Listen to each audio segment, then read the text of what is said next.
Gojo foi selado, e o mundo dos feiticeiros ficou sem seu maior pilar. Yuji perdeu o controle, e Sukuna tomou seu corpo, destruindo Shibuya e deixando um rastro de mortes. Suguru Geto, que comandava tudo, era na verdade Kenjaku, usando o corpo dele como máscara. Shibuya terminou em tragédia total, com perdas enormes e sobreviventes quebrados. Depois disso, o alto escalão decide medidas extremas. Yuji volta a ser alvo de execução, e a história aponta direto para o jogo do abate. Muitas pessoas que assistem aqui o canal não têm controle sobre os seus ganhos e gastos. Então, eu vou te dar uma dica rápida. Se você é fã de Jujutsu e tá vivendo um verdadeiro jogo do abate financeiro, na moral, não dá mais para perder tempo jogando dinheiro fora e achando que vai ficar rico com bet. Isso não é estratégia, é sorte. Se você quer liberdade de verdade, precisa parar de tentar o caminho fácil e começar a organizar suas finanças do jeito certo. O curso Inteligência Artificial aplicada a finanças não é sobre fórmulas chatas, é sobre controle. Você vai aprender a usar a IA para criar seus próprios assistentes que monitoram seus gastos e organizam sua vida financeira no automático. Assim como o Satoru Gojo tem o controle pleno sobre os 6 olhos, você vai ter o controle total sobre cada centavo que entra e sai do seu bolso. Para de ser refém da falta de dinheiro. Sai do básico, domine as ferramentas certas e assume o comando da sua vida financeira. Clica no link que está no primeiro comentário desse vídeo e desperte o seu domínio financeiro agora. Recado dado? Então bora pro vídeo. A história começa na sede do clã Zenin, uma mansão tradicional japonesa cercada de árvores. Alguém pergunta se ela morreu, referindo-se a Mai. 2 pessoas caminham por um corredor de madeira, e um deles confirma que era aquela Mai mesmo. Naoya Zenin, um feiticeiro de grau 1, aparece com um sorriso debochado no rosto. Alguém manda ele se preocupar com a liderança do clã agora, mas Naoya responde com descaso, dizendo que tanto faz. Afinal, quem estava morrendo era Maki. O feiticeiro continua falando sobre as irmãs. Ele diz que a Maki pode ser bela, mas é inaceitável porque ela não sabe como apoiar um homem. Mai tem a mesma cara da Maki, só que mais cheinha. No entanto, ela sabe que é uma mulher. Nesse sentido, a Mai é ótima. E então Naoya solta uma frase horrível, dizendo que qualquer mulher que não ande 3 passos atrás de seu homem deve ser esfaqueada e morta. A cena muda para uma sala onde 2 homens mais velhos estão sentados. Jinichi Zenin, outro feiticeiro de grau 1, aparece com uma expressão séria. Ao lado dele está Og Zenin, também feiticeiro de grau 1. Og reclama que Naoya estava atrasado e pergunta o que estava fazendo. Naoya se desculpa com um sorriso falso, dizendo que foi mal, e explica que naquele momento o pai dele estava no leito de morte, mas sua presença não era necessária. Naoya então declara com confiança que o próximo líder do clã Zenin seria ele. Quanto a Jinichi, bem, os irmãos mais velhos dele são todos perdedores. E Og, o tio dele, não é muita coisa apesar de ser o irmão mais novo do pai. A filha dele nem se fala. Naoya olha com desprezo e diz que não gosta da cara de Jinichi e que é uma pena que ele e Toji não trocassem de lugar. Isso faz Jinichi partir para cima de Naoya com um soco pesado, cheio de raiva. Naoya consegue se esquivar, porém seu outro tio coloca a katana no pescoço. Ele diz, por favor, o papai está à beira da morte, e pergunta por que eles não podem se entender. Outro homem entra na sala e comenta que vê que estão todos ali. Um senhor idoso de óculos redondos anuncia que o mestre Naobito Zenin, o líder do clã Zenin, faleceu. Ele se apresenta como Furudachi e diz que está em posse do testamento. De acordo com o desejo do mestre Naobito, ele lerá o testamento quando Og Zenin, Jinichi Zenin e Naoya Zenin estiverem todos presentes. Se não houver objeções, ele lerá o testamento agora. Furudachi começa a ler. O 27º líder do clã Zenin será Naoya Zenin. Naoya herdará todos os bens, incluindo as ferramentas amaldiçoadas guardadas no Colégio Jujutsu de Tóquio e nos depósitos amaldiçoados da família Zenin. Com a aprovação de Og Zenin ou Jinichi Zenin, Naoya assumirá todos os deveres. Naoya faz um som de desdém e murmura que tanto faz. Mas então, Furudate continua. No entanto, existe uma condição. Um acordo por escrito feito por Toji Fushiguro acolherá Megumi Fushiguro no clã Zenin. Se Satoru Gojo morrer ou tornar-se mentalmente incapacitado por qualquer motivo, Megumi deverá se tornar o líder do clã Zenin, e todos os bens serão passados a ele. Naoya fica em choque e soltam "o quê?" com a cara contorcida de raiva. No fim, Ogi e Jinichi são fracos. Eles irão preferir um pirralho qualquer que mal conhecem, então não farão nada. Naoya pergunta quem é esse Megumi e o que ele faz. Alguém explica que não sabe os detalhes, mas parece que ele está procurando por Yuji Itadori em Tóquio. Yuji é o receptáculo do Sukuna, e ele está onde o receptáculo está agora. Naoya então dá uma ordem fria. Digam a todos do alto escalão que Naoya Zenin matará o receptáculo do Sukuna. O servo fica surpreso e pergunta sobre Megumi. Naoya responde com um olhar assassino que irá matar ambos. Tóquio se tornou o reino dos demônios agora. Não importa quando ou como a pessoa morre. Afinal, ele é o líder do clã Zenin. Dará tudo certo depois que ele os matar.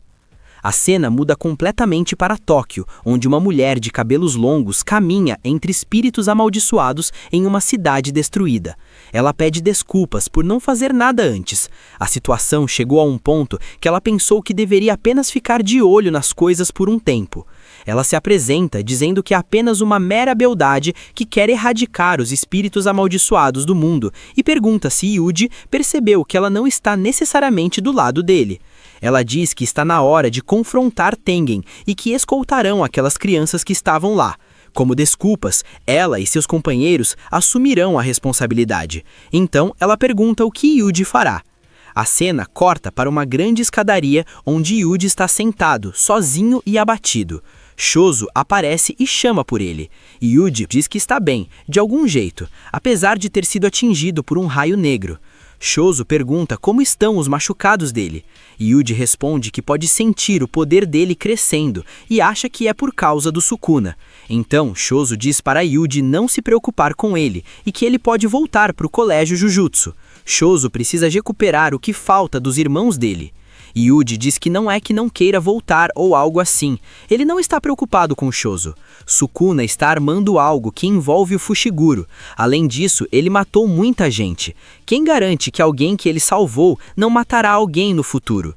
Shozo pergunta se tudo bem com isso. Yuji abaixa a cabeça e diz que não pode mais ficar com a galera. Ele confessa que também matou os irmãos mais novos. Shozo responde com a voz baixa que tudo bem, isso foi um mal-entendido. Se Ezo e Ketizo estivessem no lugar dele, diriam a mesma coisa. Irmãos são desse jeito, não é questão de perdoar ou não. Yuji se levanta com determinação e diz para irem. Agora, eles têm que cuidar do máximo de espíritos amaldiçoados que puderem. Temos uma visão ampla da cidade, mostrando uma ponte sobre um rio. Yuji aparece em cena. Ele está batendo palmas. Com os olhos focados e expressão séria, o garoto bate palmas cada vez mais altas. Os movimentos são rápidos e precisos. Então surge uma maldição gigantesca. A criatura é enorme, com um corpo deformado e uma cabeça que lembra um animal grotesco, com olhos e dentes afiados. A fera se aproxima de Yuji com toda a sua massa. O feiticeiro olha para cima e murmura que lá vem ela. A maldição avança com tudo. E Yuji se joga para o lado para desviar do ataque brutal. O monstro continua perseguindo, destruindo tudo em seu caminho. Yuji corre pela ponte enquanto a criatura o segue de perto, seus passos pesados ecoando pelo concreto. Nesse momento, outra maldição aparece no céu, uma espécie de criatura voadora com uma cabeça de crânio. Agora Yuji enfrenta duas maldições ao mesmo tempo. Ele salta e gira no ar, desviando dos ataques coordenados das duas criaturas. O garoto desliza pelo chão enquanto as maldições continuam a persegui-lo sem descanso. De repente, ele grita o nome de Chozo. Yuji está chamando por seu aliado. Chozo aparece no túnel, seus cabelos espetados balançando com o movimento. O usuário de sangue se posiciona e observa a maldição gigante se aproximando. Com um olhar determinado, ele ativa sua técnica e grita, sangue perfurante. Jatos de sangue endurecido disparam das mãos de Chozo, perfurando o corpo da maldição. O ataque acerta em cheio e sangue espirra para todos os lados enquanto a criatura é ferida. A maldição ruge de dor com o impacto. Chozo observa a cena e chama por Yuji. A maldição ferida ainda está de pé, mas claramente abalada pelo ataque. Yuji aproveita a abertura e parte para cima do monstro. Ele acerta um soco devastador na cabeça da criatura, atravessando sua carne com o punho cheio de energia amaldiçoada. O golpe é brutal. O punho de Yuji afunda no corpo da maldição, causando uma explosão de destruição. A criatura é arremessada contra uma parede, destruindo parte da estrutura. Chozo observa tudo e pensa consigo mesmo que aquilo era incrível. Ele já tinha se impressionado com o poder de Yuji quando lutaram, mas desde então ele se aperfeiçoou mais. O controle do fluxo de energia amaldiçoada junto com seu poder físico surreal era algo impressionante. Agora ele era um deus-demônio. Yuji aterriza no chão enquanto Chozo elogia o irmão, dizendo que ele estava incrível como sempre, mas também nota que ele ainda não se recuperou totalmente. Yuji olha para trás e pergunta se Chozo ainda estava chamando ele disso, se referindo ao apelido de irmão. Chozo responde que vai continuar chamando assim, de novo, e pede para Yuji tentar se lembrar, afinal o pai dele tinha pontos na testa, não era? Naoya então chega naquele local. Ele olha ao redor e nota que não vê o Megumi. O garoto pergunta se chegou primeiro. Mais abaixo, Chozo e Yuji estão parados. Ele pergunta quem é aquele cara e se ele estava falando do Fushiguro. Naoya questiona se seria possível que Yuji fosse tão lerdo assim.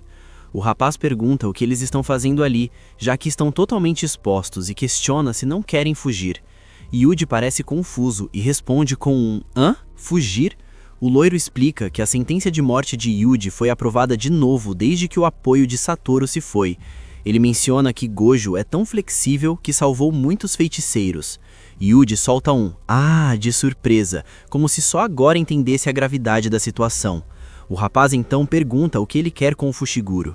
Ele explica que seu assunto é com Megumi, então realmente não liga se Yuji vive ou morre, mas não pode deixar que ele perambule por aí, então vai começar quebrando suas pernas. Porém, ele acha que teria que matá-lo, mas ajudaria se Fushiguro escrevesse uma coisinha antes. Yuji exclama que o cara é rápido enquanto tenta se defender. O loiro revela que soube que Megumi está procurando por Yuji. Os três entram em combate. Yuji e Chozo lutam contra o rapaz loiro, que se move com uma velocidade impressionante. Socos e chutes são trocados em alta velocidade, com o loiro conseguindo atingir tanto Yuji quanto Chozo. O combate é intenso. O loiro acerta Yuji no rosto enquanto Chozo tenta contra-atacar. Os três se movem pelo campo de batalha, e antes que Naoya fosse atingido, ele toma distância. Ele entende que Yuji seja o receptáculo, mas questiona o que Chozo é para ele. Ele comenta que Yuji é mais durão do que pensou, já que, para ser sincero, não esperava muito. Chozo, se recuperando, pensa que o cara é muito rápido, mas tem algo de estranho. Deve ser uma técnica amaldiçoada. Naoya se pergunta se deveria aumentar sua velocidade. De repente, os três param. Uma pressão intensa toma conta do ambiente. Os olhos de todos se arregalam de choque. Chozo fica tenso, Yuji arregala os olhos e até o rapaz loiro parece surpreso. Yuji fica surpreso e pergunta se aquilo era o Gojo-sensei. Não, é algo mais assustador. Yuji olha para cima e vê uma figura no topo de um muro. É um homem de cabelos escuros, vestindo roupas tradicionais e segurando uma arma embrulhada em pano. Yuji fica confuso. O homem misterioso olha para baixo e diz calmamente: Você não está sozinho. Okotsu Yuta, aluno do 2º ano do colégio Jujutsu e discípulo de Satoru Gojo, está atrás de Itadori.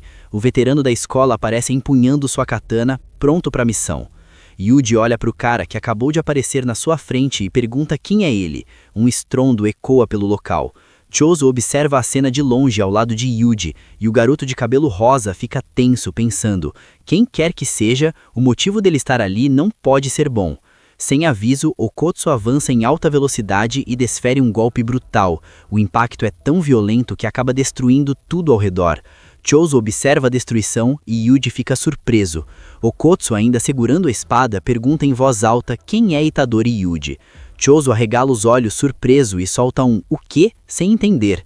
Na mesma hora, ele percebe a situação e pensa que ele sabia, aquele cara é o executor de Yuji.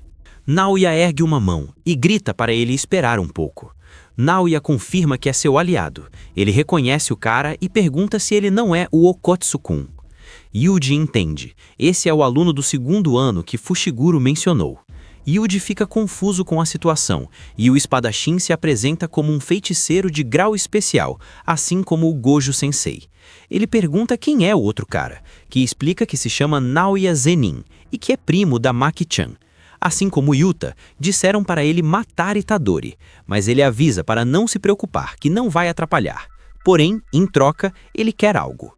Choso manda Yuji fugir, pensando apenas em escapar do cara de cabelo preto, o Okotsu. O loiro brincar de pega-pega com ele não é bom pra gente, vou segurar o cara. Naoya é do tipo velocidade, e usa alguns truques com sua técnica amaldiçoada. Choso não quer que Yuji lute com o feiticeiro, mas também não quer que ele se preocupe achando que seja inferior a esse feiticeiro. Choso observa a cena e comenta que pode sentir que o estilo dele é parecido com o de Satoru Gojo, mas que Yuji vai morrer se lutar com ele. Mesmo assim, solta mas que problema, como se não ligasse muito. Naoya diz que quer usar Yuji como isca para encontrar alguém, e faz uma proposta. Mesmo que mate Itadori, só por um tempo, pede que mantenha segredo dos superiores. Que tal? Naoya pensa consigo mesmo que é melhor ele não falar sobre o Megumi, que aquilo o deixa muito incomodado. Okotsu concorda com tudo bem, e diz que deixa o outro com ele. Choso avisa Yuji que eles se encontraram de novo no mesmo lugar de ontem. No instante seguinte, Okotsu e Choso partem para o confronto. O espadachim ataca com sua katana, enquanto Choso tenta revidar. A luta é intensa e brutal, com golpes sendo trocados em alta velocidade. Naoya impede Choso de atacar e abre caminho para Yuta seguir Itadori. Os dois correm pelas estruturas da cidade destruída. Yuji pensa como é que o cara pode correr tão rápido enquanto segura uma espada. Okotsu reflete que o garoto é bem rápido e que seu plano era esmagar ele quando começasse a correr. Choso fica impressionado, pensando que ele queria bloquear o caminho dele, mas que Okotsu previu bem o plano. Choso tenta acertar Naoya com os seus ataques de sangue, mas o Zenin é rápido demais. Naoya desvia com facilidade e contra-ataca, acertando Choso com golpes precisos. O impacto é brutal. Naoya olha para Choso e comenta que o viu agora há pouco, perguntando se ele é um usuário de manipulação de sangue. Choso fica em choque. Naoya explica a situação para Choso, diz que não sabe porque ele possui uma técnica amaldiçoada dessas, mas que com exceção do sangue perfurante, não tem o que temer. A convergência precisa de um certo tempo para carregar e enquanto isso, para extrair o sangue perfurante, também precisa de tempo. Ele conclui que então Choso já deve saber o resultado, não é? É checkmate e ele vai morrer. Choso não se intimida e devolve que o mesmo vale para Naoya. Pergunta se ele acha que vai voltar em segurança para casa depois de pôr as mãos no irmão dele. Do nada, um carro caído aparece no caminho de Yuta e Yuji. Yuta salta por cima enquanto Yuta ataca pelo lado. Yuji e Okotsu se enfrentam enquanto correm pela cidade. Yuta tenta cortar, mas Itadori consegue se esquivar. O garoto de cabelo preto comenta que o cara é igual a Maki-san. De repente, um carro é arremessado em Yuta. Itadori pensa que não pode escapar dele em um local com boa visibilidade e que antes que seja tarde demais, ele precisa entrar em algum lugar. Yuji corre pelas ruas e tenta entrar em um beco, tentando encontrar abrigo. Mas Okotsu arremessa o carro de volta e tampa o caminho. Ele o persegue de perto, apesar de Yuta não ter força. Okotsu pergunta se ele está surpreso, comentando que não parece ser do tipo poderoso. A quantidade de energia amaldiçoada dele é enorme, mas Okotsu admite que, na verdade, ele é fraco. Yuji fica confuso e pergunta se ele notou, dizendo que sua energia amaldiçoada é maior que a do Gojo Sensei. Okotsu confirma que Yuji é exatamente o oposto dele. Ele compensa a falta de poder físico usando energia amaldiçoada concentrada. Qualquer um pode fazer, mas ele está num nível diferente.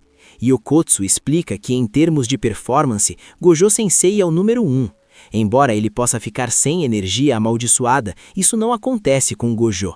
No entanto, Gojo Sensei possui os 6 olhos, então quando ele ativa sua técnica amaldiçoada, a perda de energia amaldiçoada é quase zero. Okotsu encerra a conversa ali. Yuji grita, fala sério, enquanto os dois continuam trocando golpes violentos. Yuji reflete que quanto maior o grau do feiticeiro, mais difícil é ler o fluxo de sua energia amaldiçoada. Mas o caso de Yuta é diferente, ele não pode prever o ataque até o último instante em que ele te atinge. No caso dos feiticeiros de primeira linha, como a precisão de manipulação de energia amaldiçoada é bem alta, você consegue ter uma ideia. Se pergunta se é o punho direito mesmo, e conclui que diria que é o punho direito. Os dois colidem com força total, e Yuji percebe que mais para esse cara não é uma questão de poder prever ou não. Todos os ataques dele podem ser decisivos, e todo o dano que ele recebe pode ser suprimido ao máximo. A energia amaldiçoada flui de seu corpo inteiro, incluindo da sua espada. Yuji recorda as palavras, deixa o resto com você, e mesmo diante da morte, ele abaixa a cabeça e diz que sente muito, mas não pode morrer ainda. Yuji corre em alta velocidade enquanto é perseguido por Yuta. Itadori se esquiva dos ataques de espada. Yuta, com um sorriso no rosto e segurando sua espada, avança contra Yuji, que pensa consigo mesmo que precisa primeiro fazer alguma coisa sobre essa espada. Os golpes começam a ser trocados com intensidade.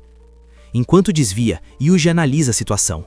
Contanto que ele blinde o seu corpo com energia amaldiçoada, lâminas não serão uma ameaça para ele. Mas se ele fizer isso com esse cara, o oponente vai fazer picadinho dele na hora. Então ele corre, saltando para dentro de um carro, atravessando as janelas com velocidade impressionante. Yuta o persegue de perto, os olhos focados. Yuji sai do outro lado do veículo deslizando, e quando olha para trás, vê Yuta. Ele finalmente alcança e ataca com suas técnicas. De repente, Yuji saca uma faca e aponta para Yuta, que se surpreende e pensa consigo: uma faca? Onde ele conseguiu isso? Mas logo conclui que provavelmente é uma faca para acampamento ou para sobrevivência que estava no carro. Se não é uma ferramenta amaldiçoada, não é nada para se ter medo. Eles começam a trocar golpes. Yuji fala para si mesmo não ter medo e fechar as brechas, mandando ele preencher com energia amaldiçoada. Enquanto isso, reflete e lembra de Gojo que disse: confiar demais em ferramentas amaldiçoadas e acabar negligenciando a prática de manipulação de energia amaldiçoada também não é bom. Dependendo do tipo, ele recomenda aprender como utilizar armas. A matadora de demônios era só uma tática de emergência, então completa dizendo que acha que é cedo demais para Yuji. Os golpes entre Yuji e Yuta se intensificam, as lâminas se chocando várias vezes. Yuta observa e comenta que Yuji está muito focado em sua katana. Yuji, no meio do combate, pensa: ainda não aprendeu.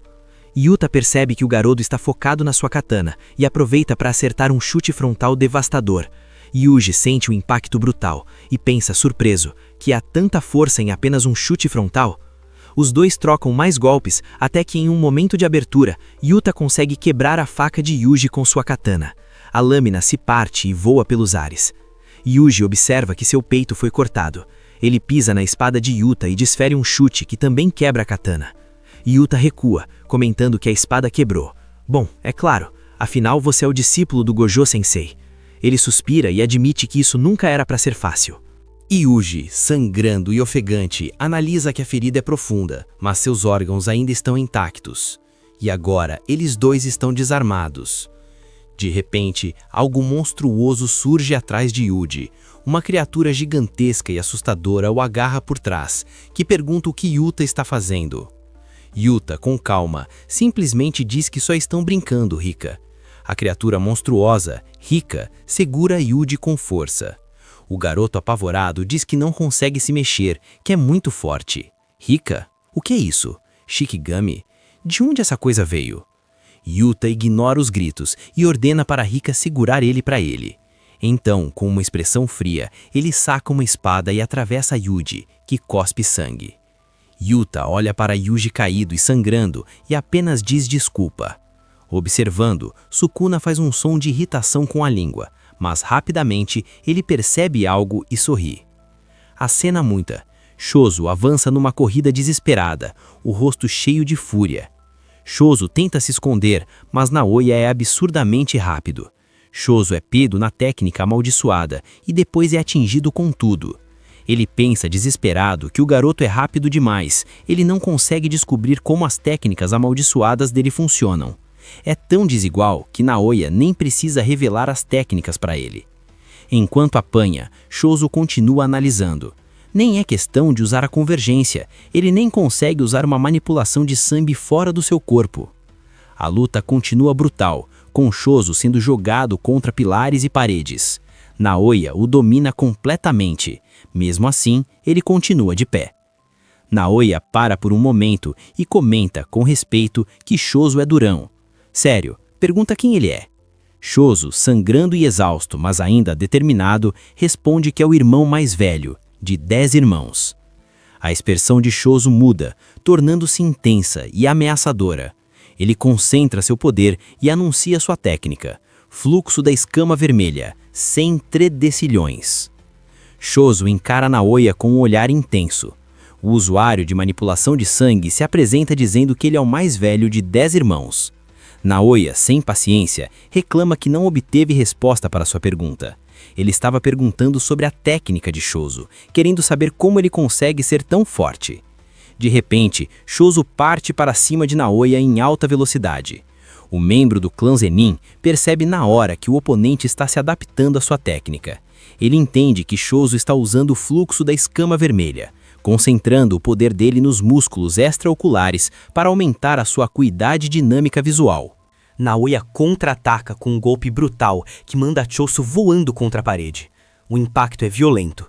Enquanto Choso tenta se recuperar, Naoya pensa consigo mesmo que infelizmente ele só precisa agir antes que o oponente possa contra-atacar. Choso fica surpreso ao ver algo nas mãos de Naoya e solta um xingamento. Naoya admite que o adversário é forte, então ele teve que usar isso. Na mão dele, uma arma especial. O Zenin começa a provocar, dizendo que como Choso é um usuário de manipulação de sangue, deveria ser fácil parar o sangramento. Ele questiona como Choso vai conseguir focar em parar o sangramento enquanto luta com ele. Choso finaliza dizendo que o oponente se preparou bem. Naoya continua falando que ele percebeu que não seria possível vencer essa luta sem a arma, e por sinal, tem muitos que pensam o mesmo. Mas ele prefere manter isso em segredo, porque sinceramente ele acha ridículo um feiticeiro trazer uma arma especial. E ainda menciona que os irmãos mais velhos dele andam por aí balanceando elas de forma vergonhosa. Ele questiona como eles podem dizer isso e aquilo para o Toji. Choso pergunta se então ele odeia os seus irmãos. Naoya responde sem hesitar que ele odeia eles. Ele questiona qual é o sentido de um irmão mais velho existir se ele é inferior ao seu irmão mais novo. Para Naoya, seria melhor se ele arrancasse a cabeça e morresse. Choso fica chocado com essas palavras e solta um "hã?". Ele rebate dizendo que talvez Naoya seja quem ele é hoje graças aos seus irmãos. Naoya acha aquilo uma nojeira e pergunta que broxante foi essa que Choso acabou de dizer. O irmão mais velho das pinturas de morte explica sua visão. Para ele, sendo a habilidade do irmão boa ou ruim, um irmão mais velho deve ser um modelo para os seus irmãos mais novos. Se ele escolher o caminho correto, os irmãos mais novos podem seguir. Se ele cometer um erro, os irmãos mais novos podem evitá-lo. Choso admite que não tem nenhum modelo, que cometeu muitos erros, mas ele tem que andar em frente aos irmãos mais novos mesmo assim, e é por isso que ele é forte. Choso avança com sua técnica amaldiçoada. Naoya fica surpreso ao ver o quanto o oponente ainda está vivo, mesmo depois de sangrar tanto. Naoya se pergunta o que é isso. As pinturas de morte foram criadas de um parentesco misto de espíritos amaldiçoados e humanos. Eles têm constituições físicas especiais, que conseguem converter energia amaldiçoada em sangue. Eles não morrem por perda de sangue, a não ser que fiquem sem energia amaldiçoada. Naoya percebe que perdeu Choso de vista por causa de todo aquele sangue. Ele xinga enquanto tenta localizar o oponente. O ataque de Choso chega, mas Naoya observa que está lento. Ele deduz que Choso deve estar morrendo por causa do sangramento. Choso lança setas de sangue em direção a Naoya, que começa a desviar freneticamente.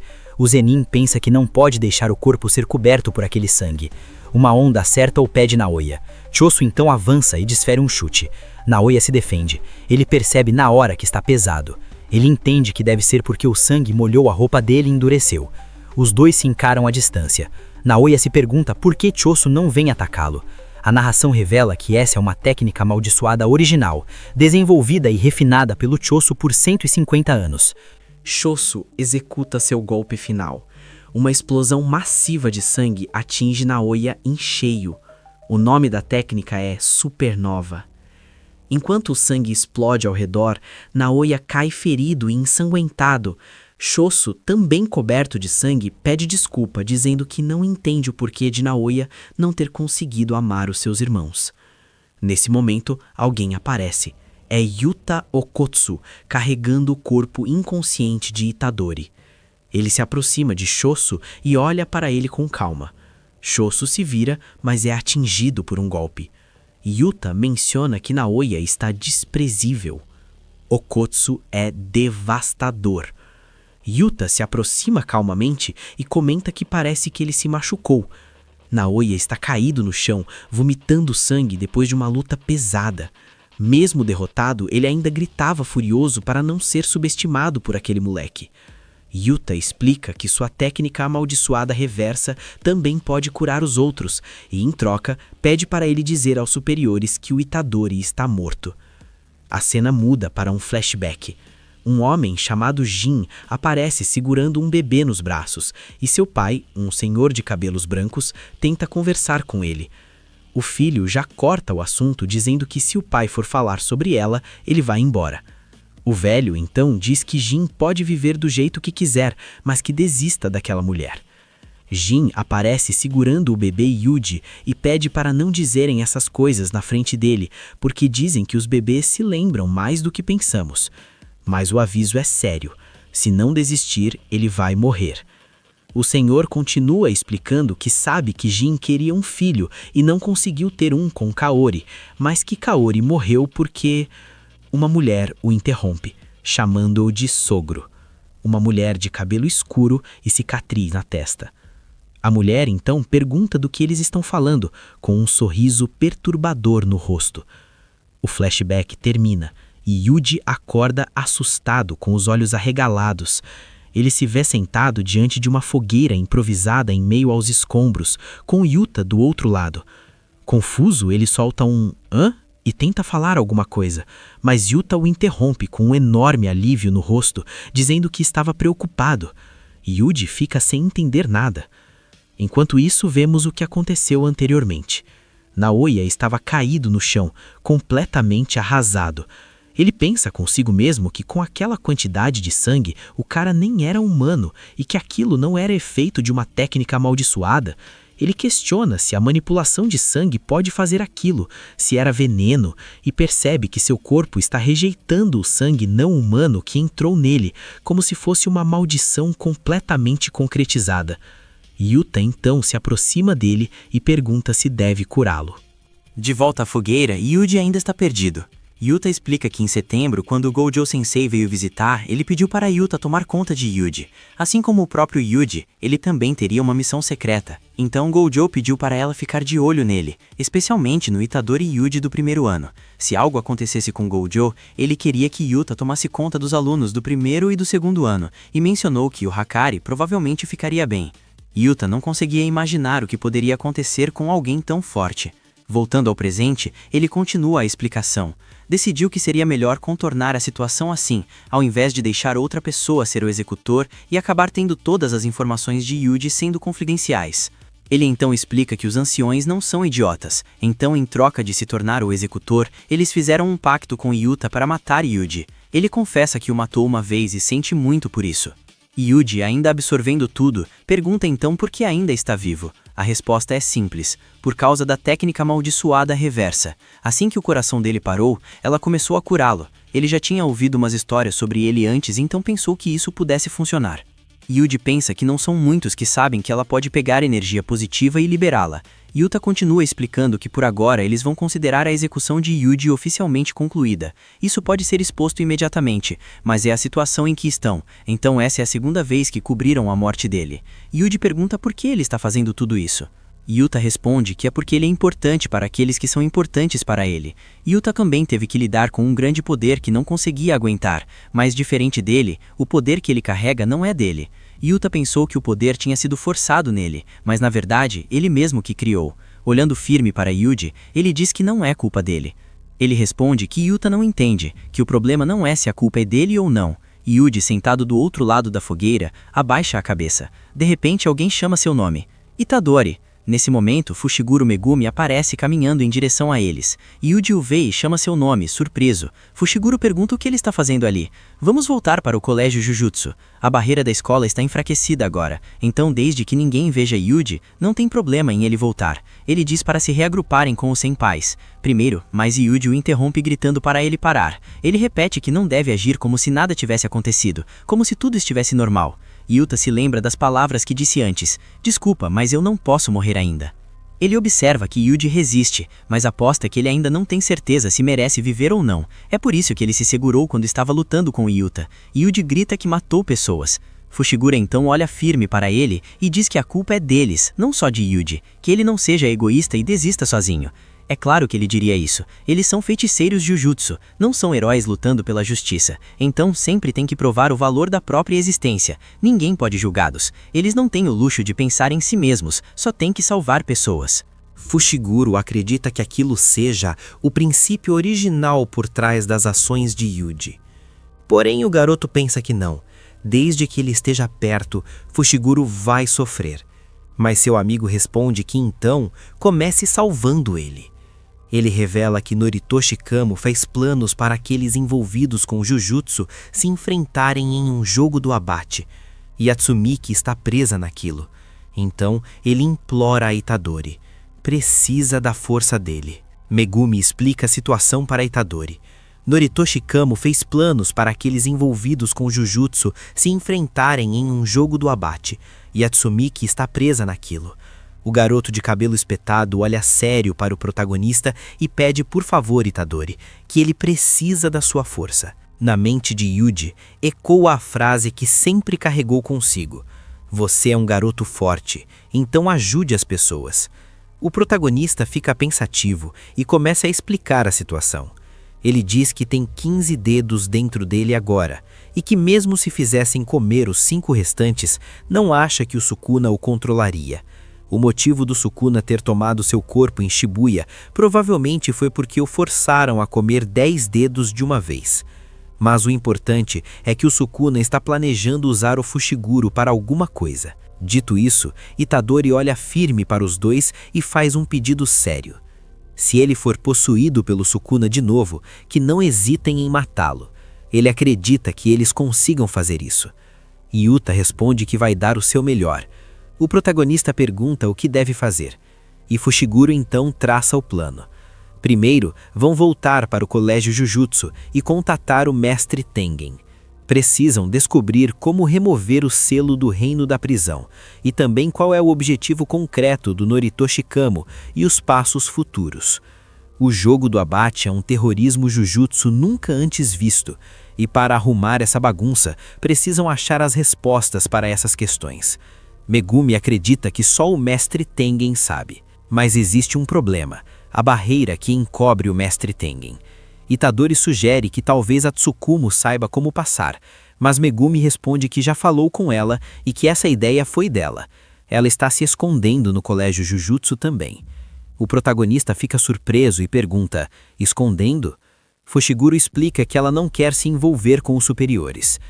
O problema é o corredor da Tumba da Estrela, onde o mestre Tengen reside. Cerca de 1000 portas estão se embaralhando constantemente, mas só uma leva até ele, e não vão poder contatá-lo se não escolherem a certa. Itadori então se desculpa com Fushiguro e diz que tem que perguntar uma coisa. O que aconteceu com a Kugizaki? O silêncio toma conta. Megumi apenas olha para baixo. Yuji solta um "ah" e abaixa a cabeça, apertando os punhos com força. Ele murmura que entendeu, tentando segurar a dor. De repente, Chosu aparece do nada. Megumi leva um susto. Yuta pergunta, como assim, se ele estava ouvindo a conversa? Chosu ignora e diz que sobre a barreira talvez tenha um jeito de passar por ela. Explica que o Mahito já roubou os dedos do Sukuna e as pinturas dos fetos da morte, certo? Então eles podem fazer a mesma coisa. A cena muda para o interior do colégio Jujutsu, onde Maki está com Yuki. Ela tem marcas de queimadura pelo corpo. Ela comenta quanto tempo, mas na verdade não tanto assim. Itadori aparece na porta e pergunta se Maki Senpai estava ali. Yuta fica aliviado e grita a Maki. Yuki explica que as marcas de queimadura não puderam ser evitadas, já que até a técnica amaldiçoada reversa deixa marcas. Ela comenta que não esperaria menos de alguém dotado fisicamente pela restrição divina, e que foi a resistência física inata dela, não a tolerância a maldições, que salvou sua vida. Ele lamenta o que aconteceu nos negócios com o chefe da família. Maki responde de forma casual que ela não estava arriscando tanto. Maki então chama a atenção e pergunta sobre a barreira do Tengen-sama. Choso pede para ele deixar falar. Ele explica que entre as portas e a tumba tem um armazém amaldiçoado, onde guardam objetos e ferramentas amaldiçoadas. É onde ficam os restos dos irmãos mais novos de Choso, Noransu, Shoosu, Tansu, Sansu, Kochisusu e Shoosu. Apesar de serem restos, com os 6 juntos, um segundo efeito da técnica amaldiçoada de Choso deve funcionar como guia. Yuki comemora com um ótimo. Maki fica confusa e pergunta quem é esse cara. Yuji então indica Choso para os outros, dizendo que por agora pensem nele como seu irmão mais velho. O grupo segue pelos corredores do colégio. De repente, alguém grita Yuji. Choso fica animado por ter sido chamado de irmão mais velho. Ao longe, eles chegam ao armazém e Choso confirma que ali, sem dúvidas, seus irmãos estão dormindo atrás daquelas portas. Ele diz para abrirem. As portas se abrem e revelam uma massa gigantesca de raízes e galhos retorcidos, como se algo vivo tivesse tomado conta do lugar. Yuki observa a cena e diz que no fundo tem um elevador para a tumba. Então vamos em frente. Choso pede para esperarem só mais um pouco. Ele coloca a mão na parede e diz para seus irmãos que encontra com eles depois. O grupo entra no elevador e desce. Itadori e Choso se entreolham tensos. Quando saem, o protagonista nota manchas de sangue no chão e pergunta o que aconteceu ali. Yuki, com um olhar distante, comenta que foi há 11 anos, e que agora que parou para pensar, foi quando tudo começou a ficar distorcido. Ela aponta que o templo principal é por aqui. O grupo chega a um espaço vazio e imenso. Itadori olha ao redor confuso e diz que não tem nada ali. Ele pergunta se esse é o templo principal. Yuki responde que não, que está nos rejeitando. O Tengen não interfere nesse mundo, mas ele pensou que o contato seria possível agora que os 6 olhos estão selados. Yuki admite que foi muito otimista. Ela sugere que talvez não esteja rejeitando todos eles. Yuta, impaciente, diz que a Tsumiki não tem muito tempo e que precisam voltar. Nesse momento, uma voz surge do nada. Vocês já estão saindo? Diante deles aparece uma figura misteriosa, envolta em mantos, com um rosto estranho. A criatura cumprimenta o grupo com um prazer em conhecê-los e começa a identificar cada um. Aponta para um e diz pintura do feto da morte. Para outro, descendente de Michizane. Depois, filha de Zenin. E finalmente olha para Itadori e diz, hospedeiro do Sukuna. O mestre Tengen finalmente apareceu diante deles. Os olhos do Yuta e do resto do pessoal quase saíram quando viram aquela figura. Não era bem o que eles esperavam. O clima ficou pesado e a galera começou a cochichar, tentando processar quem era aquele ser na frente deles. O nome Tengen finalmente saiu da boca de alguém, carregado de puro choque. A figura parecia um alienígena, com o rosto esticado, várias linhas estranhas e todo enrolado em bandagens. Ele estava lá, paradinho, sendo o imortal que protege as barreiras do Japão há séculos. O silêncio só foi quebrado quando a Tsukumo Yuki, com toda a confiança do mundo, perguntou se ele não ia nem dar um oi. O Tengen reconheceu a Yuki na hora, mas confessou que estava com receio de que o grupo tivesse se aliado ao Kenjaku. A conversa logo ficou séria. A Yuki quis saber por que a tumba da estrela estava fechada, e o Tengen soltou a bomba. O cara que está no corpo do Geto agora é o Kenjaku, o mesmo que já foi o infame Noritoshi Kamo. O pessoal não acreditou na ironia do nome dele, que significa algo como benevolência e salvação, sendo que o cara é o puro mal. Aí, alguém resolveu perguntar o que todo mundo estava pensando. Por que você tem essa cara de bicho, Tengen-sama? Com toda a calma do mundo, ele explicou que, embora seja imortal, ele ainda envelhece. Como ele não conseguiu se fundir com um receptáculo de plasma estelar 11 anos atrás, o envelhecimento dele acelerou e ele perdeu o senso de identidade. Agora ele é praticamente um com o céu e a terra. Mas o papo não era só sobre estética. O Megumi e o Yuta foram direto ao ponto. Eles precisavam saber as intenções do Kenjaku e como abrir o reino da prisão para libertar o Gojo. O Tengen aceitou falar, mas com uma condição, que gelou a espinha de todo mundo. Ele queria que 2 dos 3, Yuki, Yuta ou Shozo, ficassem lá para serem seus guarda-costas pessoais. A galera achou um absurdo. "Você não é imortal?" perguntaram. Mas a Yuki sacou a jogada. O Tengen estava com medo de ser selado.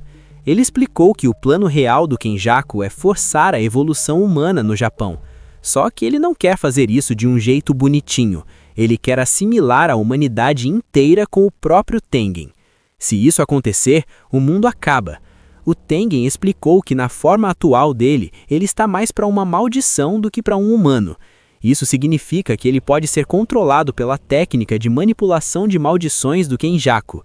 Se o Kenjaku absorver o Tengen e fundir ele com 100 milhões de pessoas, qualquer pensamento negativo de uma única pessoa pode se espalhar e destruir tudo num instante. Seria o fim da individualidade e o começo de um pesadelo global.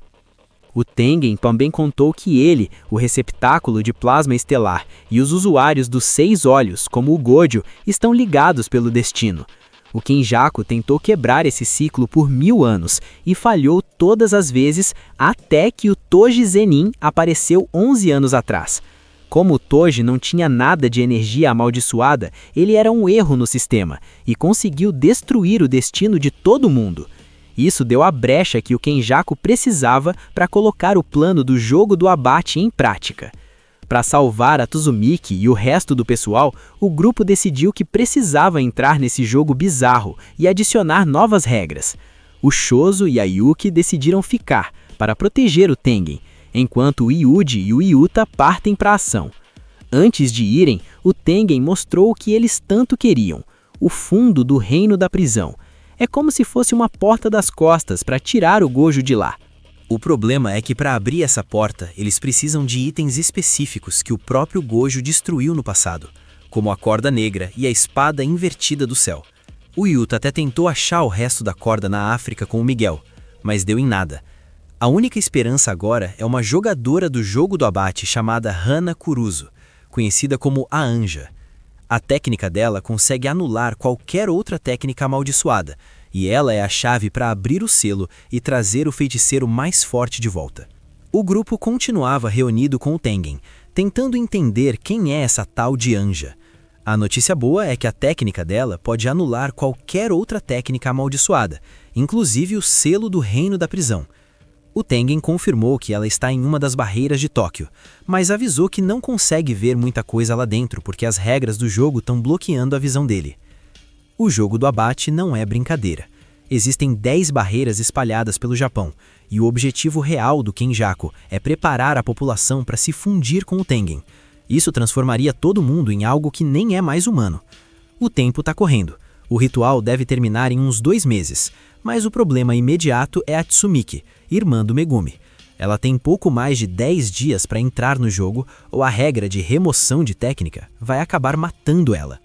As regras desse game são bem cruéis. Basicamente, se você desperta um poder e não entra no jogo em 19 dias, você morre. Se entrar, você vira jogador e ganha pontos matando os outros. Feiticeiros valem 5 pontos e civis valem 1. Cada jogador tem um assistente voador chamado Kogame, que serve como uma interface do jogo. O Megumi percebeu uma brecha. Com 100 pontos, um jogador pode criar uma regra nova.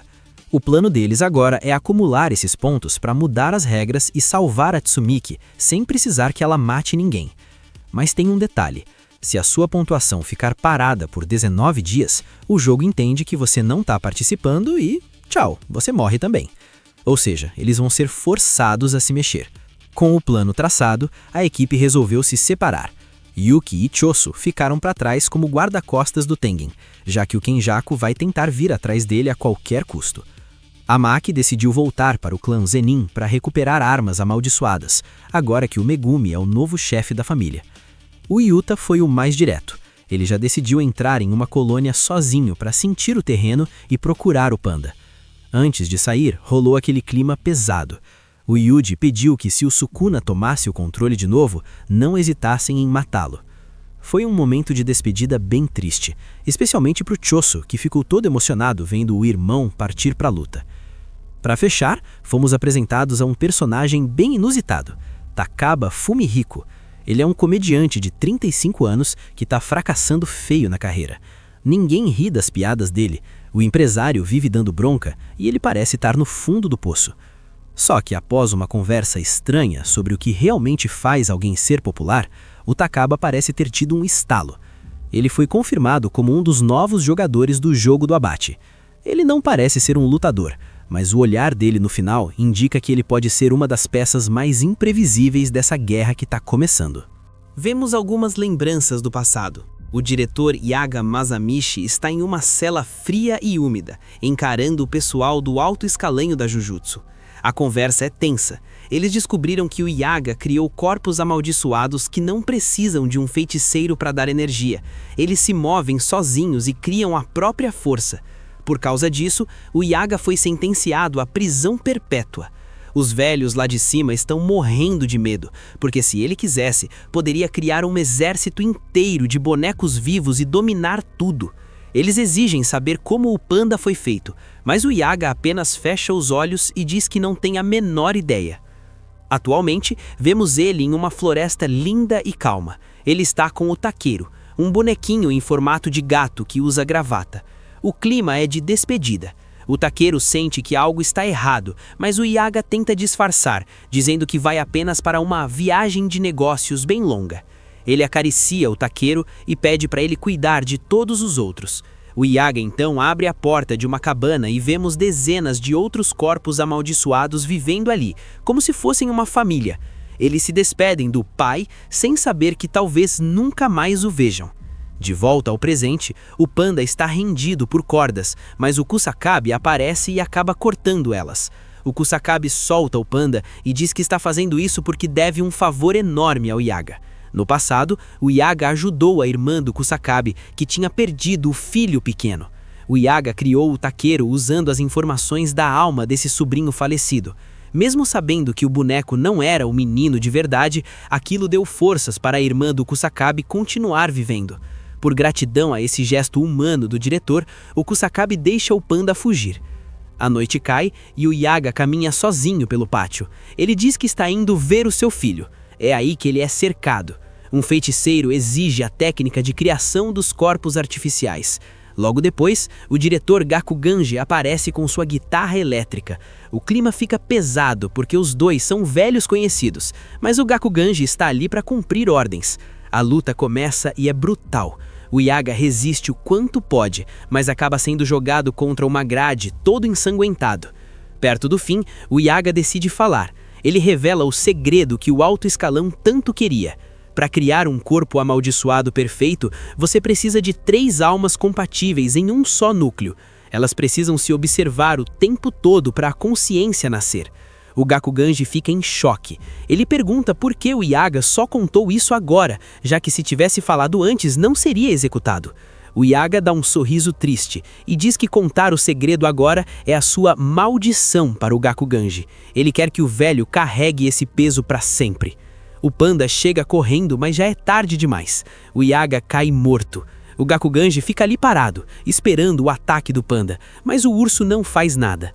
O panda diz que o Gakuganji foi apenas a faca usada pelo sistema e que ele não guarda rancor de um objeto. Ele explica que não é como os humanos, presos a vinganças bobas. Mas logo em seguida, o panda começa a chorar desesperadamente no meio da noite. No fim das contas, ele é tão humano quanto qualquer um, sentindo a dor de perder o próprio pai. Vemos a mansão do clã Zenin, um lugar que parece pacífico por fora, mas é um ninho de cobras por dentro. O Naoya Zenin está lá, sentado de boa na janela, com aquele sorrisinho de quem não vale nada. Ele não perde tempo e começa a provocar a Maki, que acabou de chegar. Ela está toda enfaixada e cheia de queimaduras. O Naoya, sendo o lixo de sempre, começa a humilhar a garota, dizendo que ela não tem técnica, não vê espíritos e que agora, com o rosto machucado, nem serve mais para arrumar alguém.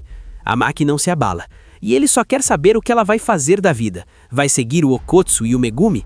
O clima é tenso, mas ela dá as costas e segue o caminho dela. A Maki caminha pelos corredores escuros do clã em direção ao depósito de armas amaldiçoadas. No caminho, sua mãe tenta impedir a entrada dela, mas a Maki nem olha na cara dela. Ela avisa que o novo líder deu permissão e entra na escuridão sem pensar duas vezes. Enquanto isso, vemos algumas memórias da Maki. Ela estava com o Megumi Fushiguro, que está tendo a maior surpresa da vida dele. Os anciãos do clã revelaram que, pelo testamento do antigo líder, agora o Megumi é quem manda em tudo. Ele recusa de cara, dizendo que é muito cansativo, mas ela explica que, como líder, ele teria acesso a todo o dinheiro, informações e armas do clã. O Megumi olha para Maki e pergunta por que ela não vira a líder, mas ela sabe que ninguém ali aceitaria uma mulher sem energia amaldiçoada no comando. O papo muda e o clima fica pesado. A Maki avisa que vai buscar a Mai e as armas. Voltando ao presente, no corredor ela cruza com a própria mãe, que pede para a filha dar orgulho a ela pelo menos uma vez. A Maki ignora e entra no depósito. Só que ao abrir a porta ela não encontra armas, ela encontra o pai dela, o Ogi Zenin, sentado no meio de um rastro de sangue. O Ogi se livrou de todas as armas de propósito. Ele chama a Maki de idiota, e logo atrás dele, a Maki vê a irmã, Mai, jogada no chão e toda arrebentada. É uma armadilha. De volta à reunião, a máscara do clã cai. Os líderes revelam que o plano é executar o Megumi, a Maki e a Mai. O motivo? Eles vão usar o exílio do Satoru Gojo como desculpa, dizendo que os três tentaram libertar o feiticeiro mais forte. É um golpe de estado puro e simples. O próprio Ogi, o pai das meninas, foi quem sugeriu matar as próprias filhas para ganhar moral com os superiores. Lá no depósito, o combate começa. O Ogi usa uma técnica secreta chamada Emoção da Pétala Decadente, que envolve a espada dele com uma energia absurda. A Maki saca uma espada estranha chamada Kyo, que absorve o impacto dos golpes. O pai avança, mas Maki consegue se defender. Ela tenta enganar o pai, fingindo um combate direto para tentar um corte surpresa depois. A luta é frenética, lâminas se chocando, faíscas voando e o Ogi se movendo como um monstro. Porém, de repente, sua espada é quebrada pelo golpe de Maki.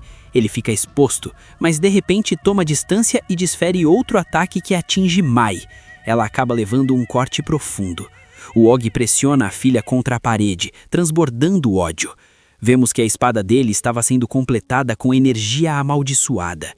Maki fica ali, no chão, sangrando e segurando sua arma. O Ogi olha para ela com desprezo e solta a real.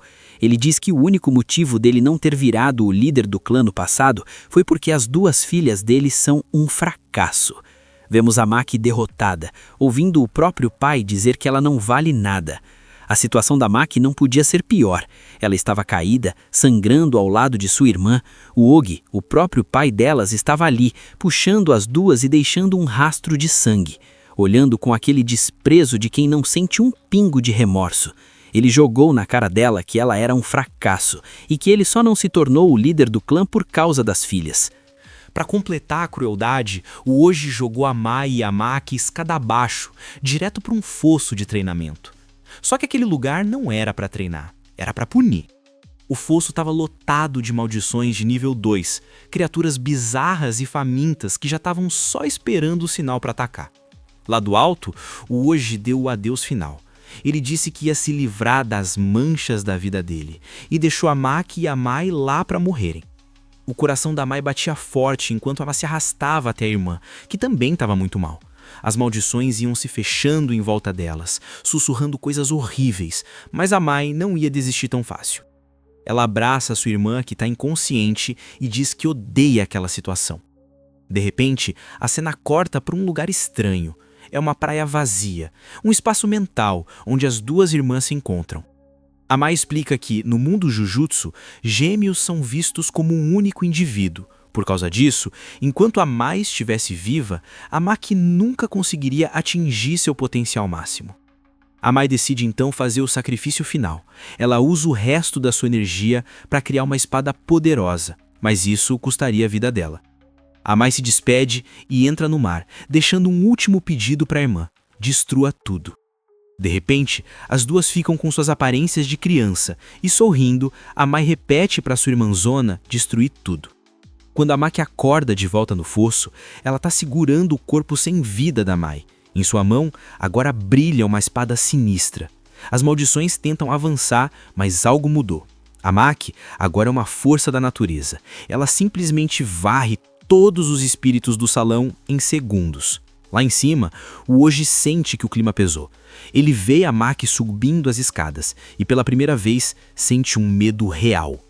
O corpo dele lembra do pavor que é enfrentar alguém com aquele nível de poder. Ao olhar para sua filha, ele se lembra de Toji Fushiguro. Desesperado, ele ativa a sua técnica mais forte, gritando que vai queimar a filha de vez. Mas a Maki nem se abala.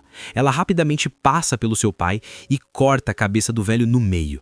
Depois disso, a Maki olha para a espada, lembra da irmã e se prepara. O acerto de contas finalmente começou. Maki segurava a espada com força. O corpo dela estava cheio de marcas e queimaduras, mas ela nem parecia sentir. Lágrimas caíam enquanto ela olhava para o corpo da irmã no chão. Ela sussurrou o nome da irmã, mas logo o choro parou. O olhar dela ficou frio, sem vida. "Vamos começar?" ela disse. O clima pesou na hora. Enquanto isso, o complexo do clã Zenin virou uma bagunça. Sirenes tocavam para todo lado e os guardas corriam desesperados. O Jinichi, um dos figurões do clã, não entendeu nada até o Hanta chegar gritando. O desespero era real. A Maki tinha matado o próprio pai, o Hoje, e agora estava fora de controle. Em outros corredores, o pessoal do clã tentava agir como se não fosse nada demais. Diziam que o Hoje deve ter sido pego dormindo ou no banheiro, porque não acreditavam que a Maki era capaz de tudo aquilo. O capitão Nobuaki, líder do esquadrão Kukuru, deu a ordem: "Peguem ela antes de eu chegar." Ele ainda deu um sorrisinho cruel, querendo dar o golpe final nela, pessoalmente. O esquadrão Kukuru era formado por homens do clã que não tinham técnicas especiais. Eles treinavam artes marciais dia e noite, e a Maki já tinha feito parte deles. Logo, um batedor gritou que achou ela no fosso dos espíritos amaldiçoados.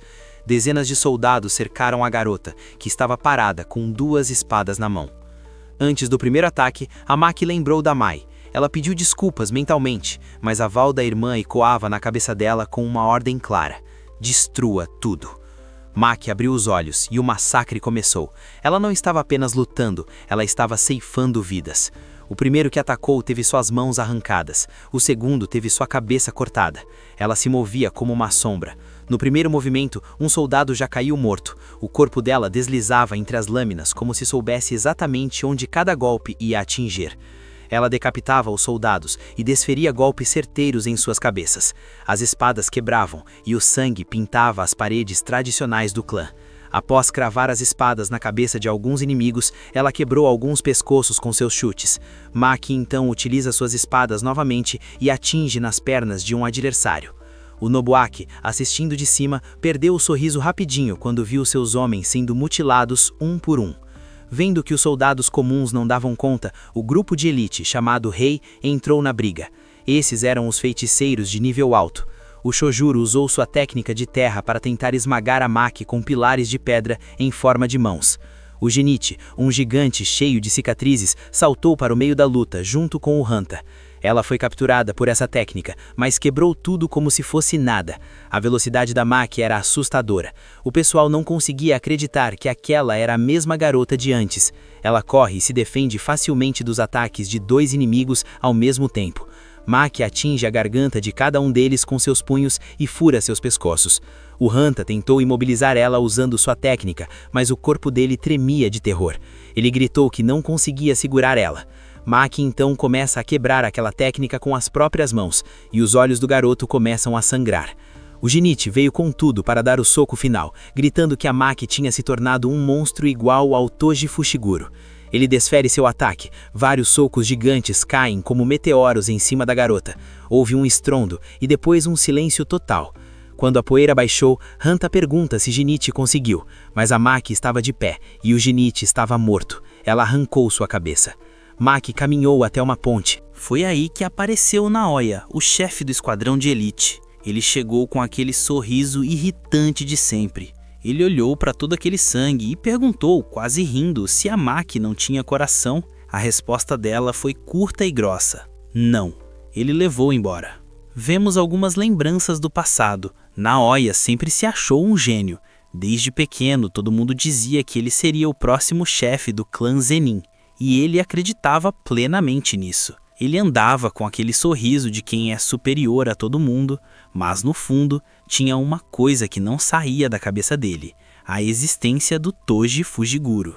O Toji era a ovelha negra da família, o cara que nasceu sem um pingo de energia amaldiçoada. O Naoya esperava encontrar um homem miserável e derrotado, mas o que ele viu foi um monstro. O olhar do Toji era vazio, mas ao mesmo tempo imponente. Aquilo mexeu com a cabeça do Naoya de um jeito que ele nunca esqueceu. De volta ao presente, o Naoya está perdendo a linha. Ele avança contra Maki em uma velocidade absurda, quebrando a barreira do som. O impacto da luta é bizarro. Ele aplica vários golpes, mas ela se defende de todos. Os muros desabam, o chão explode e crateras abrem em todo lugar. A Maki tenta reagir, mas o Naoya é rápido demais. Ele não para de gritar que a Maki não é o Toji. Ele consegue atingir uma sequência de golpes nela e finaliza com um chute que joga a Maki no chão. Pro Naoya, o Toji era único, e ver a Maki tentando lutar como ele era uma ofensa. Ele tá possesso, atacando de todos os ângulos e jogando a Maki contra os escombros. Ele segura seus pés e bate o corpo de Maki em várias rochas. De repente, ela é atingida por um golpe na cabeça. A situação para ela não parece nada boa. Ela tá sangrando, cansada da luta anterior e sendo pressionada contra a parede. O Naoya decide dar o golpe final. Ele usa sua técnica de projeção para acelerar ainda mais, virando praticamente um projétil humano. Ele acredita que força é massa vezes aceleração e que ninguém pode parar ele naquela velocidade. É o tudo ou nada. Nesse momento, a Maki faz algo que ninguém esperava. Ela joga a espada de lado e abre os braços. O Naoya acha que ela desistiu ou que é uma farsa completa. Ele então vem com tudo, achando que vai atravessar o corpo dela com um golpe só. Mas a Maki não é boba. Com o novo corpo que ela ganhou depois do sacrifício da irmã, os sentidos dela estão em outro nível. Ela percebeu o segredo da técnica do Naoya. Ela entendeu que ele divide os movimentos em 24 quadros por segundo. Ela agora consegue enxergar as brechas que ninguém mais via. Quando Naoya chega perto achando que venceu, a Maki trava o movimento dele.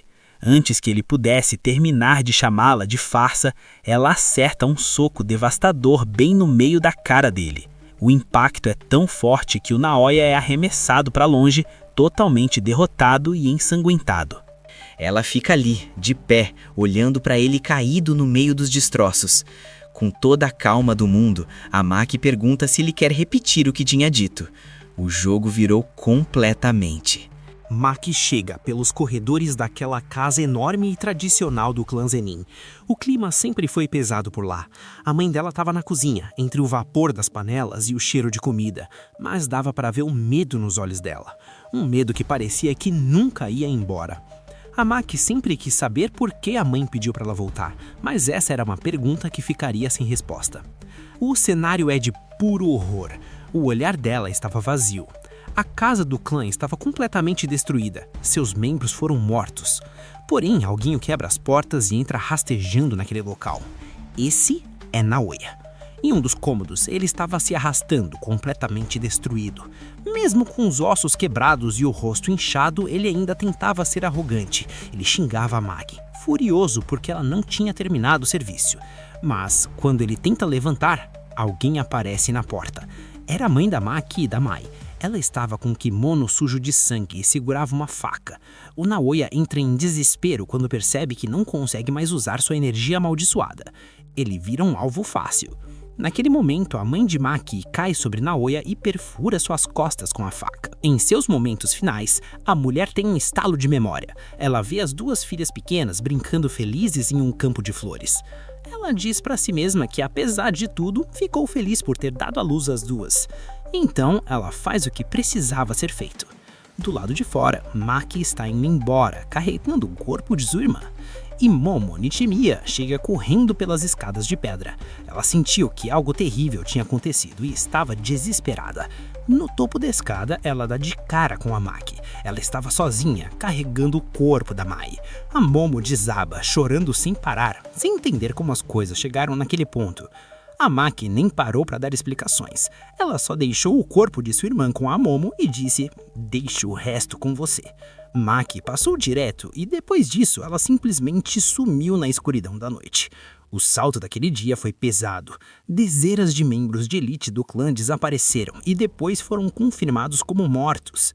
O que intrigou todo mundo foi que não encontraram nenhum rastro de energia amaldiçoada no local, apenas as marcas das armas. Com o clã praticamente dizimado, os Gojo e os Kamo sugeriram expulsar o Zenin e as 3 grandes famílias Vemos da que o mestre feitiçaria. Tengen Mas enviou os o Itadori e figurões do Megumi alto para um escalão ainda estacionamento estão gigante decidindo na o que fazer. prefeitura de Toshigi. Sabe aqueles lugares com vários andares meio escuros? É lá que o Hakari está escondido, ganhando a vida como um apostador profissional. Enquanto isso, o Megumi está tentando processar essa informação toda, com uma cara de quem não acredita no que está ouvindo. Ele murmura sobre lutas entre feiticeiros e jogos de azar, claramente preocupado. O Yuji, ao lado dele, também está meio perdido. O Megumi logo lembra que isso quebra totalmente as regras de sigilo do mundo Jujutsu. E o pior, no meio dessa galera postando deve ter usuários de maldição misturados. O perigo é real. Megumi e Yuji estão numa área arborizada perto do estacionamento, mas agora estão com roupas civis, nada de uniforme do colégio. O Yuji estranha ter que trocar de roupa, mas o Megumi explica a situação. O Hakari foi suspenso justamente por brigar com os superiores, e é considerado um rebelde. Se ele descobrir que o pessoal do colégio Jujutsu está ali, ele foge na hora. Basicamente, a relação deles agora é de polícia e ladrão. O Megumi é sincero e diz que os veteranos consideram o Hakari um babaca e que ele não é boa pessoa. Mas o Yuta Okotsu garantiu que quando está no pique, o Hakari é mais forte que ele, e é por essa força bruta que eles precisam tanto da ajuda dele. Principalmente para lidar com a situação caótica do reino da prisão e o jogo do abate que se aproxima. A cena muda para a entrada do tal estacionamento. O clima é pesado. Um guarda enorme barra o caminho deles, todo ameaçador, dando aquele ultimato clássico de "vou contar até 3". Mas o Megumi nem pisca. Ele manda a real, precisam de dinheiro e querem participar das apostas. O guarda surta, ele parte para cima do Megumi, desferindo um soco e parando pouco antes de acertar o garoto. Ele diz sobre a regra de não falar sobre o clube, querendo saber quem abriu o bico. O Megumi mantém a frieza e resolve intervir com uma mentira para ganhar moral. Ele diz que o lutador que sumiu um mês atrás não fugiu, mas sim que ele matou o cara. O outro segurança treme na base, lembrando que um tal de Kondo realmente desapareceu. A mentira colou. Mas a negociação continua tensa. Megumi banca o durão, ameaçando bater no guarda ali mesmo, nesse momento, e Itadori dá uma respirada, analisando o que acabou de acontecer.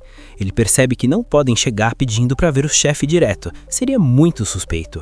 O negócio é entrar no jogo deles. O chefe dos guardas, que está ouvindo tudo, dá o sinal verde. O Megumi vai preencher a vaga do lutador desaparecido. O guarda avisa que o chefe não gostou muito da atitude do Megumi, então o Yuji é quem vai ter que lutar. O Megumi aceita. Afinal, o Yuji é melhor na porrada franca mesmo. O cara fala que nem seu chefe gosta do Megumi, e se ele não concordar, não tem acordo. Enquanto se afastam, o Megumi, olhando para uma câmera de segurança, diz que está tudo bem e farão desse jeito. O Yuji questiona se não estão forçando demais a barra. Megumi explica que é tudo calculado. Se tem usuários de maldição no meio, o Hakari com certeza está monitorando tudo pelas câmeras para reorganizar as chaves das lutas. Ele sabe que o Hakari está lá dentro assistindo. Megumi tá bolando o plano. A ideia é, ele tenta se infiltrar enquanto Yuji luta e investiga por dentro. Eles estão correndo contra o tempo. Faltam 9 dias para o prazo da irmã do Megumi, Hatsumiki, no jogo do abate. Eles não podem vacilar. Depois de muita correria e enfrentar algumas maldições no caminho, o Yuji finalmente está na sala de espera dos lutadores. O organizador passa as regras. Nada de fugir e nada de usar técnicas Jujutsu. O motivo é simples. A plateia é feita de pessoas comuns que nem enxergam magia, então a luta tem que ser visualmente empolgante, pura pancadaria. Além disso, o cara explica que existem lutas com roteiro, escritas pelo próprio chefe. Se o Yuji mandar bem e der um show, talvez consiga um encontro com um homem. O Yuji entende o recado. Ele precisa fazer um espetáculo de violência. A arena é insana. Eles removeram o teto entre os andares do estacionamento, então a galera assiste de cima, como num coliseu moderno de concreto. O narrador, um cara excêntrico chamado John Bob, anuncia a luta, e aí entra o oponente do Yuji, ninguém menos que o Panda. A plateia vai à loucura, gritando o nome dele, afinal é o urso panda legítimo andando e lutando. Do outro lado entra o Yuji, apresentado como o garoto perigoso bola de fogo. Lá em cima, numa sala VIP cheia de monitores, vemos finalmente o Hakari. Ele tá com uma mulher, a Kirara. O Hakari parece meio entediado, achando que o resultado é óbvio, afinal poucos feiticeiros desconhecidos ganhariam de um panda. Mas quando a luta começa, a coisa muda de figura. O Yuji e o panda começam a trocar golpes numa velocidade alucinante. O narrador surta de emoção. Só que, no meio da pancadaria, os dois estão conversando baixinho. O panda confirma que está disfarçando, que é do colégio, e pergunta se o Yuji sabe o que fazer. Eles montam um teatro perfeito. O Yuji solta um contra-ataque devastador e o panda se joga no chão, fingindo estar nocauteado e reclamando, falando que não consegue mais se mover. A vitória é do Itadori! Na sala VIP, o Hakari está impressionado. Ele vê potencial de lucro no Yuji, percebendo que o garoto lutou de forma a chamar a atenção da plateia lá de cima. Ele manda trazerem o Yuji para o telhado depois da luta. Ele vai vencer todas as lutas que entrar. Ele irá escrever um roteiro para ele, já que chamou a atenção dos clientes. O homem então pergunta o que vamos falar com o Megumi. Hakari pede para ele continuar em alerta. Ele vai mandar a Kirara para ficar de olho nele. O Hakari sorri, sentindo aquela empolgação de apostador, comparando a sensação com a época que teve que pagar as contas do cartão da ex-demorada. A Kirara só revira os olhos. Porém, o plano de infiltração do Megumi funcionou. Eles conseguiram a atenção do rei das apostas. A noite caiu pesada na prefeitura de Tochigi. Perto do estacionamento, no meio das árvores, o panda surge das sombras pisando nas folhas secas. O Megumi, que já estava esperando ali num jardim escondido, solta o ar aliviado. O Megumi tá de pé, sério, com as mãos no bolso. Eles vão direto ao ponto. O Megumi quer saber se o Yuji realmente vai conseguir chegar no Hakari. O panda explica que sabe onde o alvo está, na sala de monitoramento no telhado, mas tem um problema bizarro, ele não consegue entrar. O panda desenha no ar para explicar, não importa o quanto ele corra ou ande em direção à porta da sala, a distância simplesmente não diminui. O Megumi, com aquela mente rápida dele, logo saca que parece a técnica do Satoru Gojo, mas na verdade deve ser obra da Kirara, a companheira do Hakari. Eles discutem o risco. Se descobrirem que o Yuji é um feiticeiro do alto escalão, já era. E o Yuji não é exatamente um mestre da mentira. O panda, porém, bota fé na honestidade natural do garoto. O plano é arriscado. Enquanto o Yuji tenta desenrolar lá dentro, o Megumi vai limpar o perímetro furtivamente e o panda vai ajudar. Eles sabem que tem câmeras para todo lado, então a descrição já foi para o espaço. O negócio é derrubar os guardas sem matar ninguém. A cena corta rapidinho para a arena de luta lá dentro, onde o Yuji acabou de vencer. A Kirara está observando de longe, desconfiada, falando no telefone. O relógio marca quase 1 da manhã quando o Yuji manda a mensagem confirmando o encontro. Vemos os guardas que estão vigiando o lugar e Yuji e Kirara se encontram em uma sala. Aí começa a limpeza do Megumi. O cara entra no modo furtivo total dentro do estacionamento. Ele desliza pelas sombras, derrubando guarda atrás de guarda com golpes precisos sem fazer alarde. Fushiguro apaga cada um dos guardas com técnicas supremas de imobilização. Enquanto isso, em outro andar, o panda apela para seu charme. Ele começa a rolar no chão de um jeito fofo, distraindo 2 guardas que ficam discutindo se ele comeria uma linguiça de peixe. O plano funciona que é uma beleza. Quando eles baixam a guarda, o panda nocauteia os 2 num piscar de olhos e sobe pelas escadas de emergência. No telhado, Megumi e Panda se reencontram para bloquear a saída da sala de monitoramento. Mas aí, a sorte vira. A Kirara aparece na porta e dá de cara com eles. Ela liga os pontos na hora. Panda, o garoto de cabelo espetado e o Yuji lá dentro. É uma invasão do colégio Jujutsu. O olho dela brilha com uma estrela estranha e a técnica é ativada. Ela tenta pegar seu celular para avisar Hakari, mas o Megumi não perde tempo e invoca o cão divino para atacar. Mas acontece algo bizarro. O cachorro é repelido no ar antes de tocar nela. Uma força invisível joga o lobo para longe. O panda e o Megumi acham isso estranho. Kirara pensa que já havia marcado o panda antes. A Kirara tenta correr de volta para a sala para avisar Hakari. E o panda tenta ir atrás, mas não consegue se aproximar. O Megumi tenta avançar com o cão divino e coloca na frente de Kirara. Assim a garota está cercada. Mas de repente, Megumi é puxado. Ele é atraído para o cão divino. A situação vira um quebra-cabeça. O Megumi percebe que não consegue chegar perto da Kirara e pior, ele não consegue se afastar do próprio cão divino. É como se houvesse um imã invisível controlando a distância entre todos eles. A própria Kirara parece confusa com a bagunça que virou o campo de batalha, com todos travados em posições específicas. Enquanto o caos rola no telhado, a cena nos leva para dentro da sala VIP.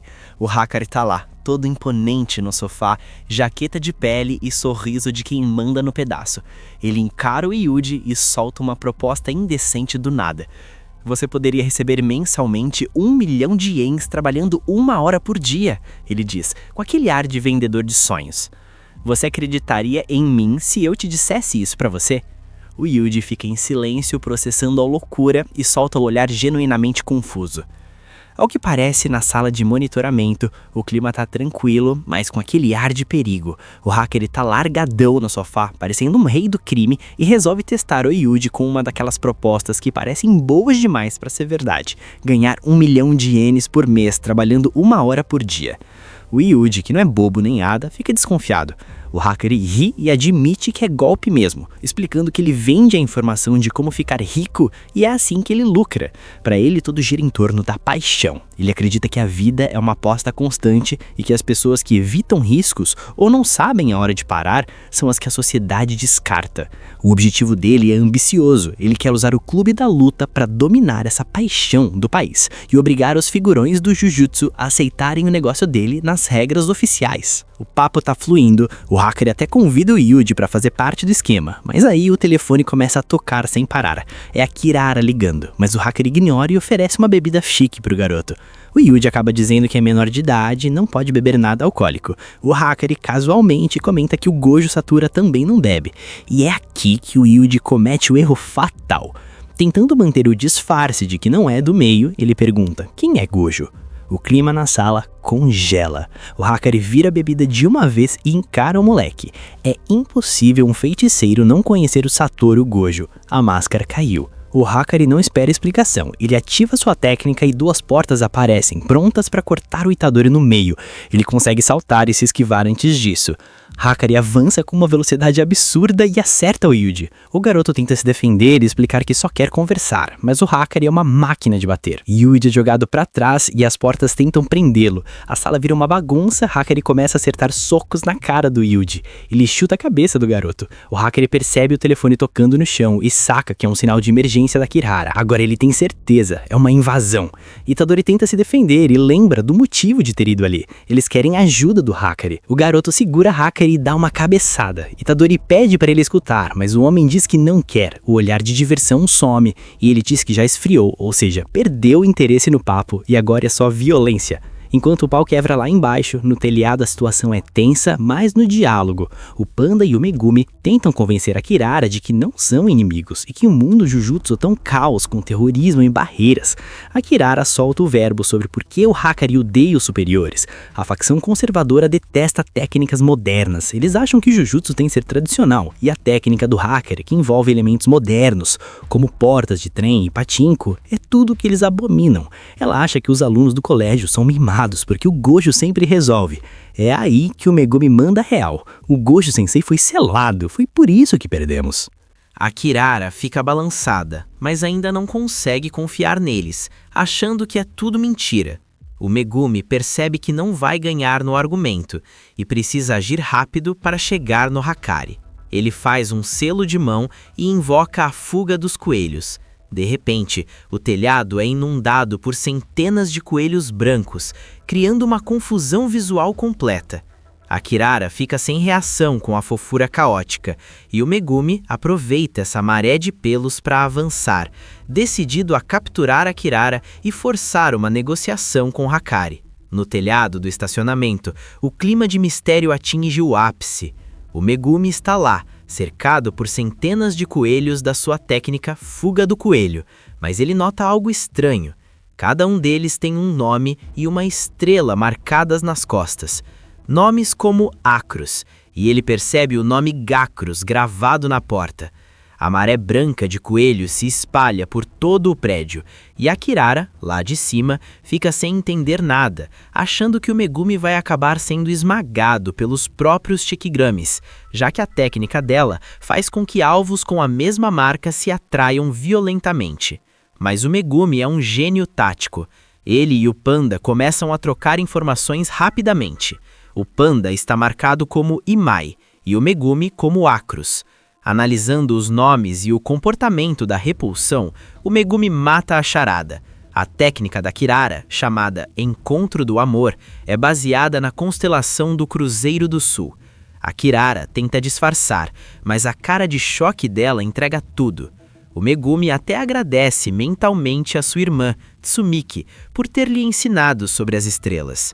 Só que não é apenas uma cruz no céu.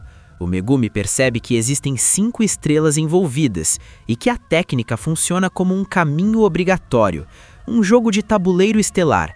Para você chegar perto de um alvo, como a porta ou a própria Kirara, você precisa seguir a ordem de distância dessas estrelas em relação à Terra. Se você tentar pular a ordem, a técnica te repele. O Megumi identifica que tem uma 5ª estrela em algum lugar. Nesse momento, a Kirara pula em um carro. O panda tenta avançar, mas Megumi grita para ele ter cuidado.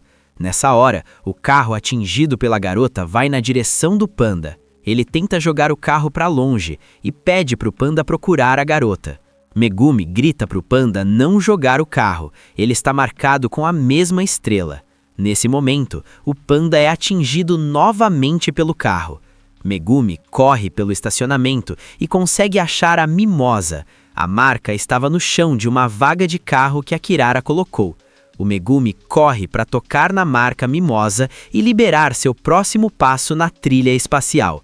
A Kirara, vendo que o segredo foi descoberto, decide ir pro tudo ou nada. Ela tenta mudar as marcações para atrair mais objetos contra o Megumi, mas ela cai numa armadilha perfeita. O Megumi nunca desfez o seu cão divino. Ele deixou o lobo escondido estrategicamente do outro lado de uma parede, de modo que a força de atração da técnica da Kirara mantivesse o cão preso contra o concreto.